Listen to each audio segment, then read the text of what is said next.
Levantamento do próprio Senado mostra que entre as 736 matérias apreciadas em todo o ano de 2023, apenas uma foi derrubada no voto no plenário e outras 7 matérias foram rejeitadas nas comissões.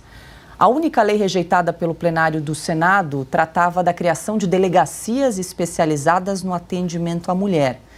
E o único nome rejeitado pelo Senado foi o de Igor Roque, para o cargo de Defensor Público Geral da Defensoria Pública da União.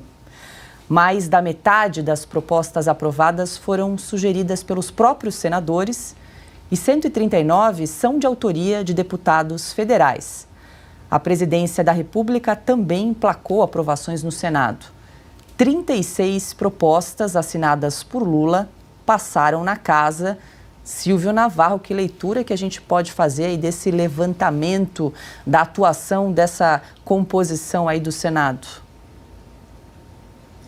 Olha, Paula, eu vou abrir aqui um pouco o espectro, né? Vou falar do Congresso Nacional. Augusto Nunes tem uma visão muito, eu acho muito clara do que é o Congresso Nacional. Hoje em dia, a Câmara e o Senado, eles se misturam, eles se confundem, apesar, evidentemente, de ter mandatos com tempo diferente. Senador são 8 anos, uma eleição elege 2/3 da casa, depois 1/3 da casa, e a Câmara renova a sua composição a cada 4 anos. A renovação anterior não chegou a 50%, mas ainda assim é uma boa troca.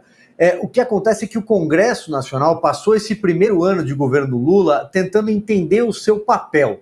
A Câmara dos Deputados elegeu uma maioria de deputados, de parlamentares conservadores, liberais, ou no mínimo, a gente pode dizer, que não são governistas. Não há um governismo, uma adesão automática ao governo Lula.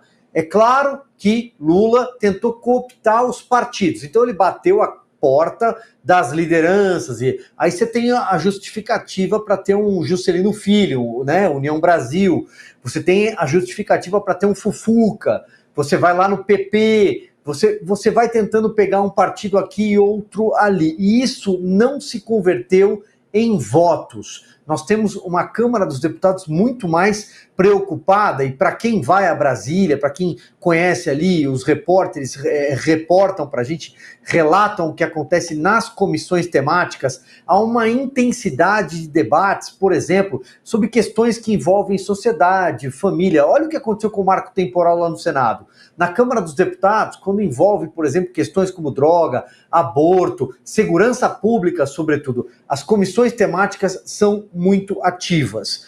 E eu acrescentaria aqui a questão do orçamento da União. O orçamento é justamente aquele balcão de negócios entre o Executivo e o Congresso Nacional. Esse governo tentou entregar muito dinheiro com muita celeridade para aprovar uma agenda e não conseguiu. O que é que nós estamos vendo já nesse final de ano? Falta dinheiro de emendas parlamentares, não tem mais muito o que entregar, não tem de onde puxar determinados fios, não tem mais como lotear ministérios, já estão lá em bancos estatais, segundo escalão e por aí vai. Então, esse Congresso não entendeu direito o seu papel, nem o governo conseguiu uma interlocução muito clara. Até porque o Lula decidiu que neste governo o articulador seria Alexandre Padilha.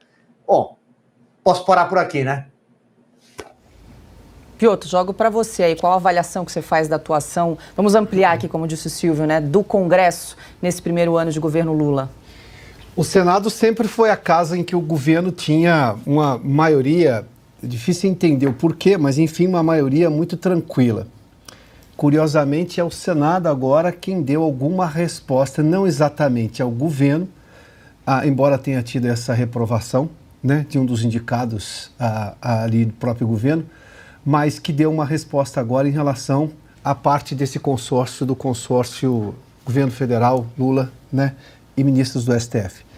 E veja só que é uma resposta que vem em boa hora.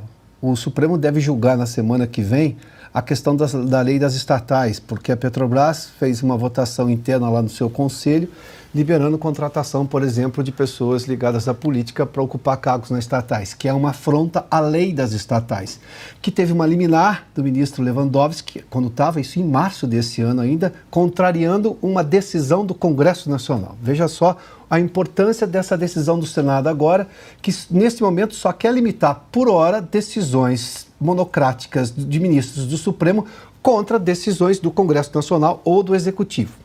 É só as monocráticas, imagina só. Mas veja o tamanho da insegurança jurídica. Por outro lado, a Câmara foi quem deu respostas mais duras, ou pelo menos tentou ser um pouco de oposição.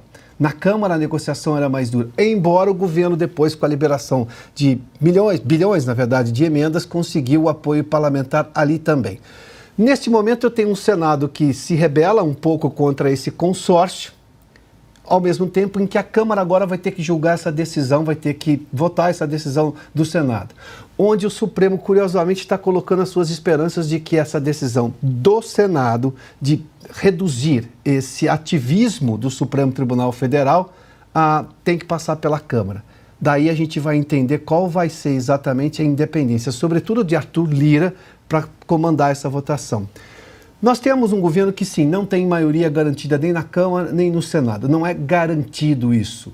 Mas que o governo tem trabalhado desde aquela aprovação no ano passado, ainda com a legislatura passada, ou seja, com a formação antiga do Congresso, dos 170 bi de fura-teto, que, na verdade, continua aumentando o custo do Estado, ou seja, aumentando todos os problemas fiscais do Estado. A resposta que precisa ser dada agora é saber se o Congresso, ele mesmo, vai se dar a independência que a Constituição lhe garante. Ou seja, é uma questão de orgulho de defender a prerrogativa do Congresso Nacional, ou todas as prerrogativas. Tem condições para isso. Precisa de apoio popular? Precisa, mas os parlamentares nessa hora podem decidir por si próprios.